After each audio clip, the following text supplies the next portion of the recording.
Muy bien, estamos con Hugo Cachorro Godoy, es secretario general de ATE y secretario adjunto de la CTA Autónoma. ¿Cómo andamos, Hugo? Bien, Alejandro, bien, muchas gracias por compartir este momento. Bueno, a ver, balance o cierre o lo que ha sido este 2021 y de cara a lo que arrancamos con el 2022, con este 2022 arrancando, digo, ¿qué análisis podemos hacer si el balance en materia laboral es positivo? Lamentablemente tenemos que decir que no es un balance positivo, que ha habido claroscuros, que ha habido cosas muy positivas, el anuncio y el acuerdo con el presidente de ayer para con los trabajadores estatales de, de establecer un bono de fin de año y de avanzar en recuperar el ingreso por encima de la inflación es importante, es un dato positivo. Es un dato positivo la reactivación económica, pero no ha generado empleo. ¿Por qué? Porque se da en base fundamentalmente al, al comercio exterior Sí. y eso ni el petróleo, ni la soja, ni la minería genera empleo. De hecho, la mayor parte del empleo que se ha generado es precario y Ujú. fundamentalmente ha sido por parte del Estado y por Sí. parte del cuentapropismo. El empleo del sector privado ha crecido muy poco. Eh, Creemos que tiene que haber ahí Pero a una ver, inversión más fuerte del Estado sí, para generar un mayor movimiento en el mercado interno. sí, a ver, hubo una consulta justamente sobre este tema, porque digamos, vos sabés, nosotros trabajamos mucho con los gremios y tenemos datos de recuperación en la industria metalmecánica, en el sector de la industria automotriz, sector textil, o sea, se ha generado, y los datos inclusive de la UIA, se han creado puestos de trabajo en el sector industrial. Quizás no en la medida que querramos, obvio. Bueno, no, ni en la medida que necesitamos, ni en la magnitud de las tasas de ganancias que Ah, los bueno, grandes grupos económicos tienen. eso es otro tema. Eh, Acá, bueno, pero es parte. Nosotros tenemos 2 millones de Sí, sí, desocupados y hay 8 sí, millones de trabajadores precarios. sí, sí. Eh, o sea, el problema que tenemos es un problema muy grave. Sí, es Eh, gravísimo porque hay, te afecta la recaudación, te afecta el hay sistema 4 previsional. millones y medio Bueno, con ciudadanos que padecen, que están debajo de la línea de indigencia. bueno, Eh, mm, el, lo que hay que decir es que este modelo económico, esta reactivación económica, ujú, por esta vía que privilegia fundamentalmente la exportación, que no hay que negarla, pero no puede ser lo bueno, único, no genera empleo. claro, Acá es la obra pública, la construcción, la posibilidad de generar caminos, de generar infraestructura, es lo que va a posibilitar una generación de empleo claro. intensivo. Y esto no está. Y tampoco está una fuerte reactivación de la capacidad de consumo, por ejemplo, a través de un salario Claro, universal para terminar con el hambre, claro, porque eso permitiría un crecimiento del consumo claro. y por lo tanto una reactivación económica de todo aquello que tiene que ver con necesidades primarias de nuestro pueblo, alimentación, vestido. Y Mm, el tercer aspecto es que lo que se genera de recursos en el mercado interno se lo termina absorbiendo la aspiradora de las sí, grandes transnacionales que sí, trasladan los precios de los commodities internacionales al mercado interno. Entonces, pesito que gasta claro, se lo absorbe no en claro, mejores condiciones de vida del pobre, seguro. sino en aumento de la tasa de ganancia de los ricos. Entonces, Esa, sí, ahí se necesita mejor intervención del Estado. sí, esa pirámide de la que vos marcás, que digamos, el consumo venga porque inyectaste dinero al mercado o porque pusiste los salarios más altos, es esa plata, después como decís vos, termina yendo al sector más privilegiado que es el que termina fugando. Eso es. Es una matriz que no logramos desarmar.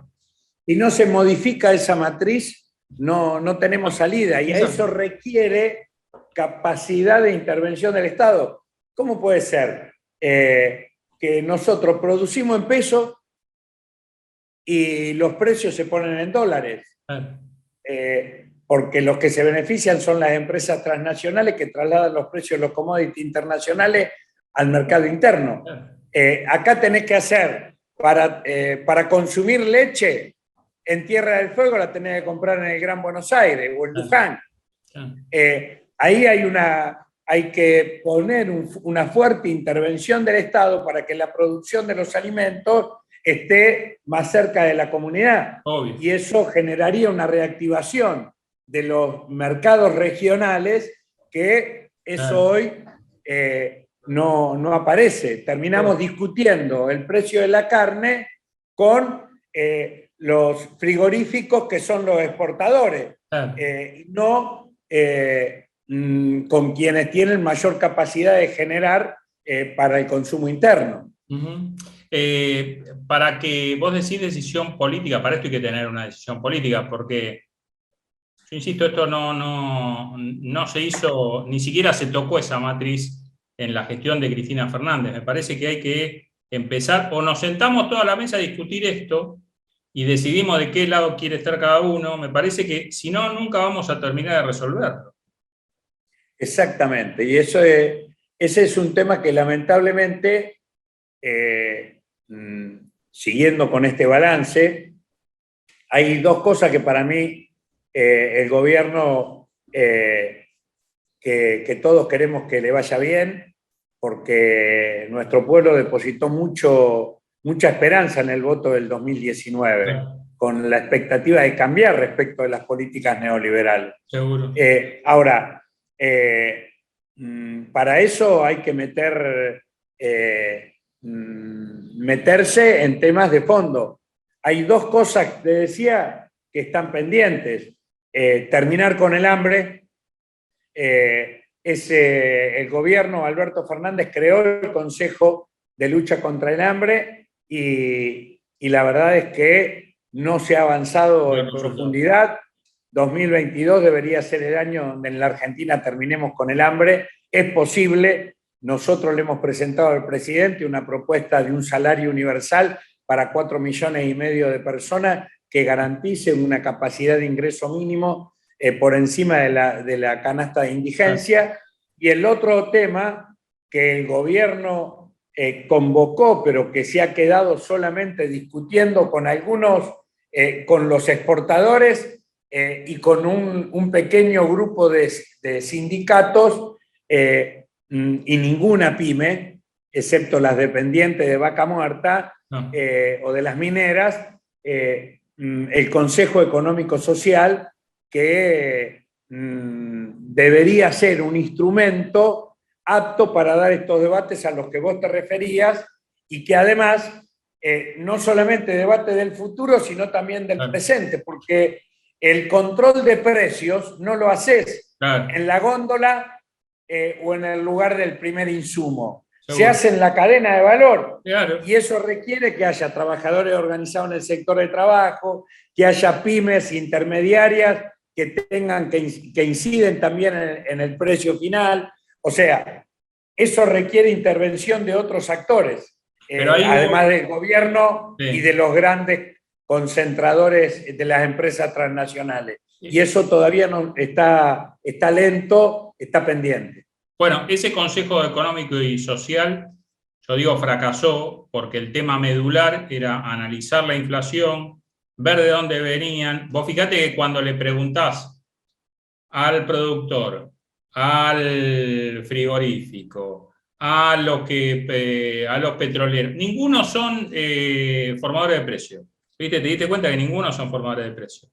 Ahora, en ese Consejo Económico y Social, el empresariado no dio ninguna respuesta. El gobierno más o menos trató de hacer lo suyo. Los gremios, mal o bien, en ese inicio del Consejo Económico y Social, cerraron una paritaria que rondaba el 29, 30%, 31%, pero después todo se desmadró. Y me parece que hay que hacer foco justamente en esto, Hugo.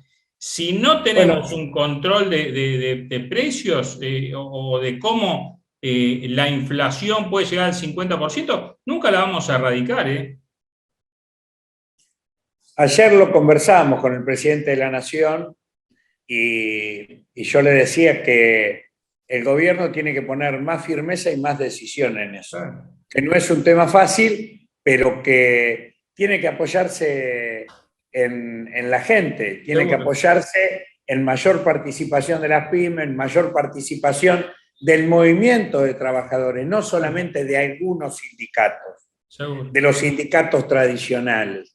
Porque la realidad es que desde la dictadura hasta acá, 40 años casi, lo que ha sucedido es que la fragmentación ha hecho que haya un sector de trabajadores muy pequeños,